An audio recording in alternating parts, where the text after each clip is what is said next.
Buen día, mi nombre es Iván Leonardo Aguilar Mejía y voy a presentarles la relación entre la cultura, el liderazgo y cambio organizacional. Para comenzar, vamos a hablar de la cultura, después del liderazgo, después del cambio, la relación, cómo estas se relacionan entre sí y finalmente un ejemplo de un caso que relacione las tres. Bueno, vamos a comenzar con las definiciones. Y aquí tenemos la cultura organizacional. Entonces, aquí podemos observar que es la forma en que la compañía y las personas dentro de la compañía actúan, toman decisiones y resuelven sus problemas. Pueden estar acompañados de elementos explícitos como lo son la misión, la visión, los cursos de capacitación, la importancia de algunos departamentos o grupos, y puedes también tener otros elementos implícitos como las creencias, las premisas que los empleados comparten y acatan.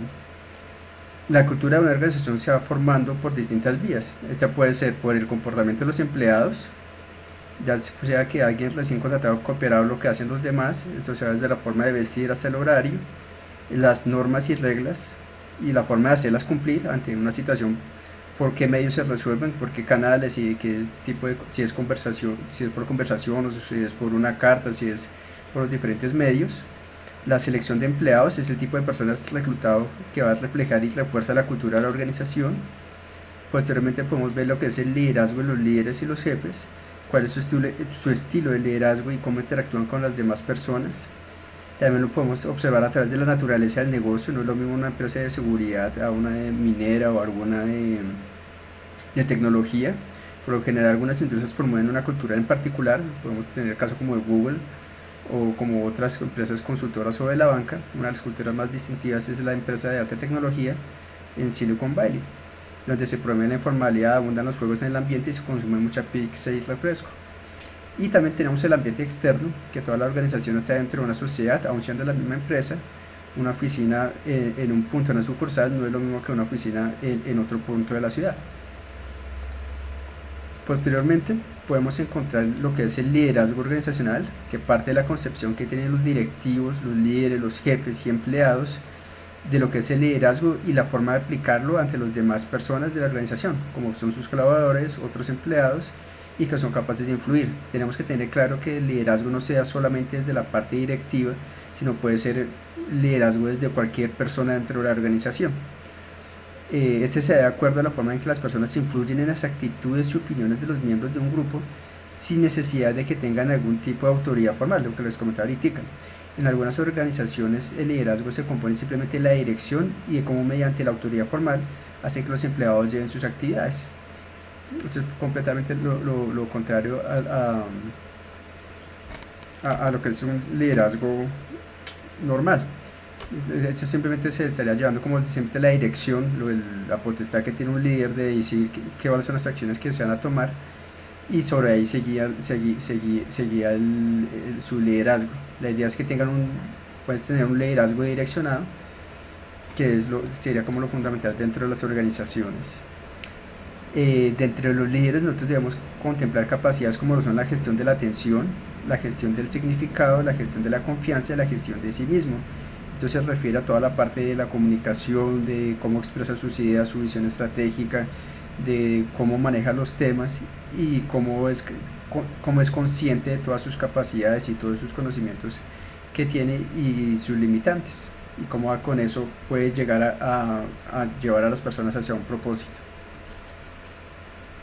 Posteriormente podemos encontrar lo que es el cambio organizacional, que el cambio organizacional está dado por las variaciones en la compañía desde diferentes puntos, como lo pueden ser los procesos, el contexto laboral, el contexto económico, la cultura, los líderes y diferentes tópicos como estos, y cómo ante estas variaciones se comporta la organización para asimilar el cambio, actuar en contra de él o promoverlo. Usualmente los cambios vienen acompañados por procesos de gestión del cambio para que la transición de un estado al otro, de que se quiere cambiar, no sea de forma caótica, sino que se dé de forma ordenada y que las personas dentro de la organización lo puedan asimilar. Entonces, como vemos en el gráfico, podemos ver que existe una variación de factores internos o externos. Entonces, lo que le comentaba puede llevarse de factores como la economía, que cambiaron las leyes laborales, cambió el mercado, o que necesitamos cambiar un proceso, que necesitamos mejorarlo, necesitamos actualizarnos, entonces hay una variación de algún factor. Esto lleva a que haya un cambio y los cambios pueden llevar a que necesitamos asimilar los cambios, hacer un proceso de contradicción, de que las personas pueden llegar a contradecir este cambio, o puede que no lo deseen, entonces toca buscar formas de gestión del cambio, o nosotros mismos podemos promover a que se lleve un cambio, que eso por lo general es lo que hacen los líderes que lideran cambios dentro de la organización. Y para esto existen procesos de gestión del cambio que deben ser liderados dentro de la organización y deben ser estructurados para que se den de forma ordenada.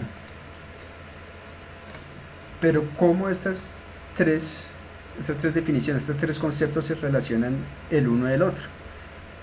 Bueno, podemos encontrar que estos tres conceptos son fundamentales en las organizaciones y están relacionados entre sí efectivamente. La forma en que se acoge el cambio está dado por la cultura organizacional y cómo los líderes gestionan este proceso. Otro ejemplo es que la cultura organizacional es dinámica, se amolda de acuerdo a los líderes de la organización y debe llevar un proceso de gestión del cambio para que se dé de forma adecuada.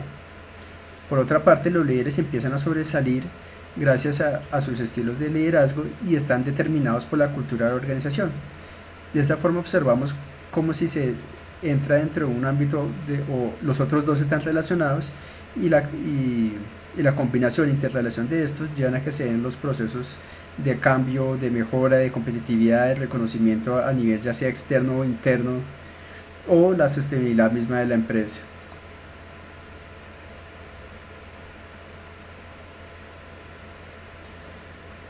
Ya como un ejemplo que yo les puedo dar desde la experiencia que he tenido, que es el ejemplo en Cerrejón, ante las situaciones complejas que se presentaban en los diferentes ámbitos, los líderes conformaban grupos de trabajo que impulsaban a otros empleados a ejecutar estrategias que les permitieran superar estas situaciones de la mejor forma posible. Por ejemplo, ante la baja de los precios, estas personas líderes se emprendieron con ideas y grupos de trabajo que permitieron llevar a las empresas a continuar siendo competitivas.